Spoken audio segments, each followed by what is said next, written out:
Europe 1, 11h30. Mélanie Gomez et Julia Vignali. Et pour faire le point sur ce problème de peau très fréquent chez les jeunes, nous accueillons tout de suite le professeur Marie Bello-Barry. Bonjour. Bonjour. Vous êtes chef de service de dermatologie au CHU de Bordeaux et vice-présidente de la Société française de dermatologie. Alors, on va parler ce matin de l'acné chez nos adolescents. Et pour commencer, est-ce que déjà c'est un passage obligé à cet âge-là ? Combien ça touche d'adolescents ? Est-ce qu'on a une C'est idée vrai précise ? que c'est un passage un peu obligé puisque 80-90% des adolescents vont avoir de l'acné. Alors bien sûr, c'est pas tout le monde n'a pas une acné très sévère, ça va être très variable, mais voilà, c'est un passage, disons, quasi obligé. Bon, en règle générale, est-ce que ça passe en combien de temps ? Tous les atos, j'imagine, ne restent pas acnéiques. Donc, est-ce que ça veut dire d'ailleurs que c'est une maladie, un problème de peau qui peut passer tout seul parfois, sans rien faire ? Alors bien sûr, on pourrait se dire ça va passer avec le temps, etc. Mais je pense quand même que il y a des traitements à leur proposer, c'est quand même dommage, quoi. Voilà, dommage, c'est des mois et des années un peu difficiles, donc il faut savoir les accompagner et les améliorer. Ça touche plus les garçons, les filles. En général, ça démarre à quel âge ? Alors ça dépend un petit peu, ça dépend de l'âge de la puberté, mais c'est vrai qu'il peut y avoir les premières lésions d'acné autour de 12 ans, disons, voilà, en moyenne. Et d'ailleurs, c'est quoi l'acné ? Parce que nous, on imagine que c'est des boutons, mais j'imagine que ça peut être aussi des points noirs, enfin, c'est quoi ? Alors voilà, donc des boutons, ça réunit tout ça. Donc en fait, c'est une maladie qui est à la fois inflammatoire au niveau du follicule pilosébacé, la glande pilosébacée, et où il y a des phénomènes d'inflammation et aussi une sécrétion anormale de sébum et une rétention de ce sébum. Donc ce qui va donner ces fameux boutons. Donc à la fois l'inflammation, c'est les boutons rouges, parfois qui deviennent des boutons blancs, et puis tout ce qui est rétention du sébum, c'est des kystes et puis des comédons ou des points noirs. Le sébum, c'est le gras de la peau, voilà, c'est ça, on peut résumer ça comme ça. Quelles sont les causes ? Alors en dehors de l'adolescence, vous avez dit c'est souvent concomitant avec la puberté, mais je ne sais pas, est-ce qu'il peut y avoir aussi des facteurs génétiques, par exemple, familiaux ? Alors, familiaux, bon, c'est lié à l'adolescence et à cette période de l'adolescence. Alors, familiaux, c'est vrai que dans une même famille, il peut y avoir des acnés très sévères au sein d'une même famille, mais c'est pas véritablement une maladie génétique, dans le sens où c'est pas parce que papa vous en a eu énormément que le que petit en aura aussi. C'est pas inéluctable. Ah ouais, c'est déjà bien. Et ça touche pas que le visage, hein. Quelle partie du corps peut être touchée ? Alors c'est surtout le visage, surtout la région la plus grasse du visage, c'est-à-dire au niveau médio-facial, effectivement, le nez, le front, le menton, mais il peut y avoir une atteinte plus diffuse, et puis aussi le décolleté et le dos. Le décolleté et le dos, souvent. Ouais. C'est ça. Est-ce qu'il peut y avoir des facteurs environnementaux, c'est-à-dire, je sais pas, un ado qui se mettrait par exemple à fumer, je sais pas si ça a un impact ou pas sur la peau. On sait que le tabac, c'est pas bon pour la peau en tout cas. Le tabac, c'est jamais très bon pour la quel que soit santé l'âge. de manière générale et pour la peau en particulier. Et c'est vrai que la peau, le tabac peut avoir une action aggravant cette inflammation. Donc l'acné ne va pas être due au tabac, mais le tabac peut rendre une acné plus importante et plus résistante au traitement. Bon, donc arrêtez de fumer, quel que soit l'âge. Voilà, bon conseil. Un bon message. Ouais, pas fumer évidemment. Est-ce que ce qu'on mange aussi, ça... Alors là, par contre, il ne faut pas trop traumatiser les adolescents avec des régimes. Il n'y a pas vraiment de preuve que des aliments particuliers... Bon, il y a eu des choses qui ont été dites sur éventuellement des prises très importantes de lait, mais bon, ça c'est vraiment à la marge. Et globalement, il n'y a pas de régime particulier. Il faut manger équilibré, normal. Oui, mais par exemple, les ados, vous voyez bien comment ils mangent. Enfin, le mien, en tout cas. Des chips, des sodas. Bah ouais, des chips, des sodas, du fast là, food. c'est plus pour sa santé en général qu'il ne faut pas trop qu'il mange des chips et des sodas. Ouais, mais ça n'a pas d'impact sur ses boutons. C'est pas pour ça qu'il a de l'acné. C'est pas vraiment ça qui va lui donner de l'acné. Ouais, mais cacher ses chips, Julia, quand même, de toute façon, c'est pas bon pour lui. Hein, c'est ça. De manière générale. C'est ça. Okay. Alors, on va passer, professeur, au traitement actuel de l'acné. D'abord, à partir de quand il faut consulter ? Par exemple, chez un ado, au départ, c'est pas immédiatement les normes calculatrices sur la figure. Ça peut commencer par 2-3 petits boutons, vers 12 ans, vous disiez. Mais est-ce qu'il faut prendre rendez-vous directement chez le dermatologue, chez le généraliste, ou est-ce qu'on peut attendre qu'il y ait un peu plus de boutons, peut-être ? Faut peut-être pas trop attendre non plus, parce qu'une fois qu'ils sont là, c'est un peu plus compliqué. Donc le généraliste peut quand même prendre en charge des acnés très légères. Le pédiatre qui suit l'enfant aussi, le pédiatre qui suit l'enfant. Et puis après, si on s'en sort pas, c'est le dermatologue. Et d'ailleurs, je voulais dire que pour aider justement le dermatologue et les généralistes surtout, la Société française de dermatologie a émis des recommandations en lien avec la HAS pour, en fonction du type d'acné, de la sévérité de l'acné, c'est tel traitement. Donc ça peut être une première aide pour le généraliste qui va voir en première intention le Les gens, jeûne. ils connaissent les bonnes recommandations, elles sont en ligne Voilà, pour elles sont en traiter ligne, on les a ados aussi mises acnéiques. sur une application qui Oui. s'appelle Chronoreco. Donc Oui. voilà, il y a plusieurs Oui, sources c'est bien parce que c'est d'informations. pas évident toujours d'avoir un rendez-vous chez le dermatologue en plus. Ouais. hein. Voilà, alors, C'est- voilà, après, le dermatologue sera nécessaire s'il faut passer à des traitements particuliers généraux ou adapter des traitements locaux. Mais un de mère à- début d'acné, un petit acné trop mignon, on va voir Trop le... mignon. Au début, c'est trop mignon. Et C'est puis, vraiment trop mignon quand bah même. si, au début, et vous savez que moi, mon fils, il a de l'acné. Enfin, il m'écoute pas, de toute façon, il est à l'école, mais il a de l'acné, et moi, j'étais un peu embêtée pour lui, donc j'ai voulu lui prendre rendez-vous chez le dermato. Mais en fait, j'ai l'impression que c'est cool chez les ados d'avoir un peu d'acné. Est-ce que vous me le confirmez? Alors moi, j'ai pas trop vu. Ça doit Ah être, ça doit être votre fils. Non, mais même C'est ses votre fils qui est copines. trop cool. Mais non, mais tout le monde a un peu d'acné, et Bon. c'est pas un signe C'est de l'âge, ralliement quoi. en tant que cadeau. Non, j'ai de l'acné, je suis un ado, je suis cool, non? Non, ça Alors, va, j'ai ok. pas vraiment cette Il est bizarre, sensation, mais bon, peut-être. Je Ouais. n'exclus pas. Professeur, est-ce que s'ils sont pas cool comme le fils de Julia qui l'accepte pas bien, est-ce que le fait de consulter tôt, je veux dire, ça peut éviter parfois justement que ça ne dégénère Ouais. et qu'on aille, qu'on se dirige vers une acné Alors, plus sévère. Ça n'évite pas toujours, hein, mais c'est vrai que ça peut permettre quand même de limiter les choses et puis voilà, qu'ils se sentent aussi pris en charge, accompagnés, éviter des mauvais gestes comme un décapage trop important de la peau, voilà, toutes ces choses-là. Savoir qu'il faut hydrater sa peau aussi avec une crème hydratante le matin. Voilà, toutes ces petites choses qu'on peut donner comme information sur les bons gestes, les mauvais gestes. Oui, parce que vous leur donnez vraiment un protocole en quelque sorte, hein, depuis le nettoyage jusqu'à Voilà, c'est-à-dire l'hydratation. qu'il y a à la fois le traitement qui va être prescrit, mais il y a toutes les mesures aussi, les conseils d'accompagnement qui sont importants. Des conseils beauté, quoi, hein, C'est en ça. quelque sorte. Professeur, on va se retrouver dans un court instant. On va continuer cet éclairage sur l'acné, sur ses causes, mais surtout ses traitements. Et justement, si votre ado commence à bourgeonner, pas d'affolement. Il existe aujourd'hui de nombreuses solutions. Donc restez avec nous sur Europe 1, car on vous explique tout très très vite. Ne bougez pas. 11h30 sur Europe 1. Bien fait pour vous. Mélanie Gomez et Julia Vignali. Vous êtes sur Europe 1 et c'est bien fait pour vous en direct jusqu'à 12h30. C'est votre émission Bien-être tous les matins.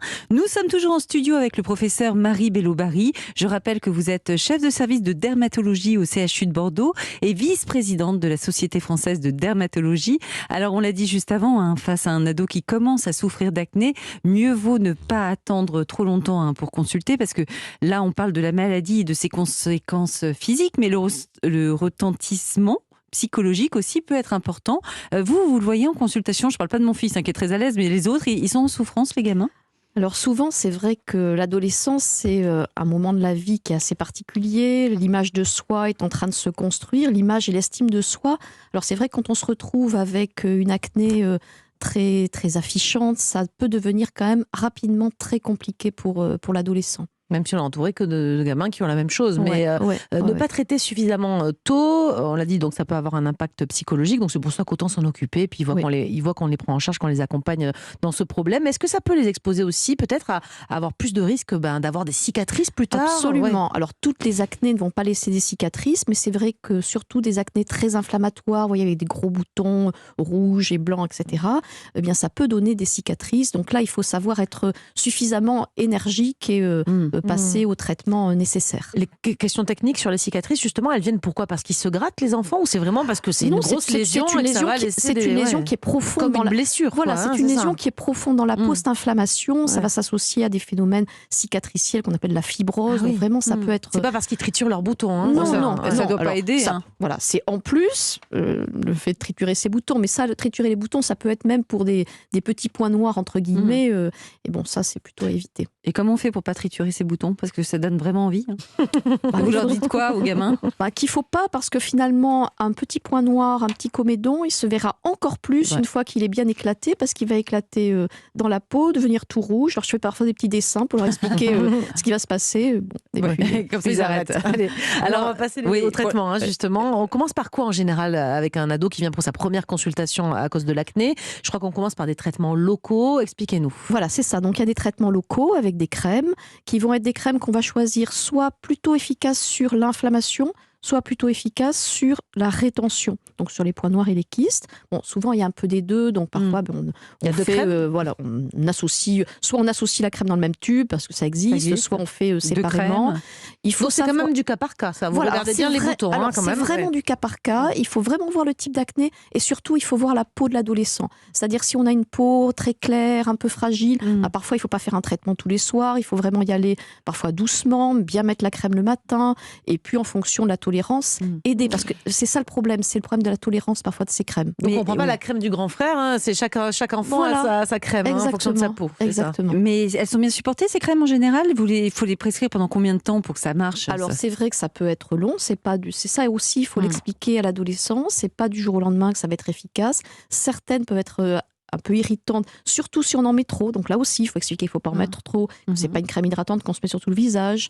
Et encore, comme je le disais, parfois faire un soir sur deux. Donc il faut savoir adapter en fonction de l'adolescent. Et au bout de combien de temps de ces traitements locaux, vous décidez de passer au traitement suivant si ça ne marche pas? Alors c'est vrai que, soit ça peut être d'emblée si vraiment l'acné est importante, mais soit ça peut être au bout, on le revoit par exemple au bout de, imaginons 3 mois, ça ne se passe pas bien, il y a toujours des boutons, donc à ce moment-là, on va discuter de changer de traitement. Mais parfois, ils les mettent pas bien sérieusement leur crème aussi. C'est pour ça que ça ne marche pas. Il y a ça, donc ça aussi, c'est à revoir au fil des consultations. Si par exemple, je vois que l'acné, finalement, elle s'est pas aggravée, mais qu'elle est toujours là exactement, c'est peut-être plus une adaptation des soins locaux.